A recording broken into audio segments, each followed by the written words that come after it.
그래서 하나님이 이렇게 구원 역사를 쭉 시작을 하는데 원시인들을 데리고는 대화가 안 되니까 인간의 육체는 만들어 놨죠. 지상세계에다가. 근데 원시인들은 아직 진화가 안 돼서 하나님, 그러다가 드디어 아담이 하나님을 부르기 시작했어요.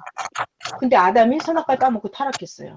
그러다가 드디어 노아를 통해서, 모세를 통해서 하나님이 모세라는 사람, 또 노아라는 사람은, 그러니까 신의 음성을 들으니까 이 대단한 사람이죠. 대단한 사람. 그러니까 신의 음성을 듣고 뭐 했다고요? 행했다고요. 그러면서 영을 만들었다고요. 인간의 영을. 근데 그 영이 구약 때는 아무리 해봤자 모세를 믿으면 구약 종급 영만 만들어진다고요. 그러니까 봐봐요. 하나님은 원래 원하는 게 하나님과 동등한 사랑의 대상을 만들고 싶은 거예요. 하나님과 신하 같은, 주인과 종 같은 모세급의 영을 만드는 게 하나님의 계획이 아니잖아요. 그러니까 그걸 자, 구약이 끝났을 때 예수님을 또 보내서 하나님이 예수님을 통해서 아들로 만들어질 수 있는 뭘 줬다? 말씀을 줬다. 말씀. 그러니까 지구 세상에 있는 사람들이 예수님 말씀을 듣고, 그게 바로 하나님 말씀이죠. 그걸 듣고 땅에 있는 우리들이 뭘 하는 거예요? 그 말씀을 듣고 생각을 하고 행동을 하고 그 영을, 인간의 각자 영을 더 차원 높은 아들급 영으로 그래서 드디어 창조 목적이라고 하는 게 구약 때는 종급 창조 목적이 이루어지는 거고요.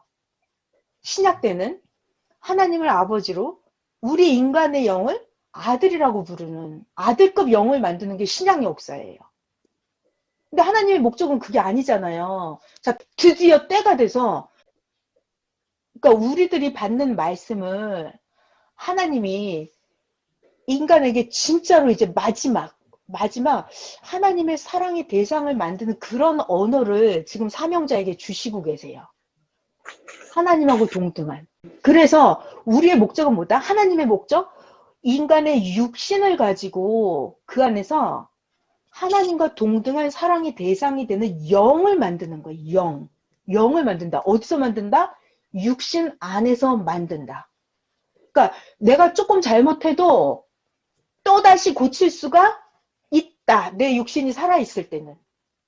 내 육신이 살아있을 때는 나를 당장 지옥으로 보내고 그러지 않아요. 내가 육신이 살아있을 때는 하나님이 계속 기회를 주신다고요. 내가 생각이 미련해? 그럼 생각을 고쳐. 내가 악해? 그럼 착한 생각으로 고쳐. 이렇게 계속 말씀을 주신다고요. 말씀을. 그 말씀을 듣고 내가 행실을 고치고 내 영을 계속 만드는 거예요.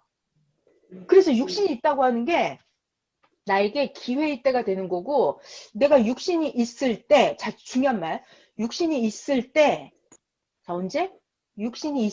하나님 같은 영으로 만들어야 돼요. 그래서 우리 아멘. 요즘에 나오는 말씀이 완전해라 이렇게 나오죠. 아멘. 어떻게 완전해라? 하나님처럼 완전해라. 어떻게 해라? 지금은 하나님이 그 정도를 원하신다는 거예요. 아멘. 하나님처럼 완전해라 이렇게. 아멘. 그러니까 지금은 그런 시대인 거예요. 자, 그러니까 육신이 이미 죽어버렸어. 육신이 죽어버리고 영만 이렇게 갔어. 그러면 어느 영계인가에 있을 거예요. 자기가 만들어진 영계에 해당되는 그 영계에 있을 거예요. 자, 그럼 그 영계에서 더 차원을 높이기가 쉬울까요? 어려울까요? 어렵죠. 굉장히 어렵다. 아멘. 굉장히 어렵다. 자, 이게 사람이요. 선생님이 그러시는데 육신이 살아있을 때 하던 짓을 영계에서 그 영이 똑같이 그대로 하고 있대요. 그러니까 정말 그러게도 생겼어요. 육신일 때 안 믿었고 받아들이지. 육신일 때 내가 몰랐어요. 육신일 때 몰랐어요. 근데 육신이 죽어버렸어요. 그럼 영이 알까요?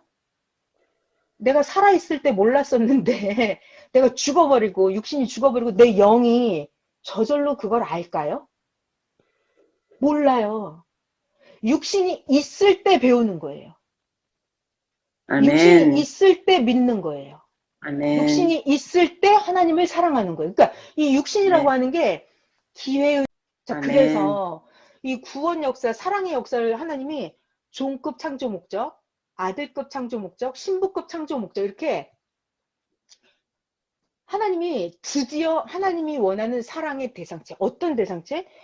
종이 아니라, 아들이 아니라 하나님하고 동등한 사랑의 대상체를 만드는 게 이게 목적이었어요. 근데 그것이 드디어 성령 역사에서 시작이 되었다고. 계시록 19장 9절에 나오는 천년 혼인잔치가 시작이 되었다고요.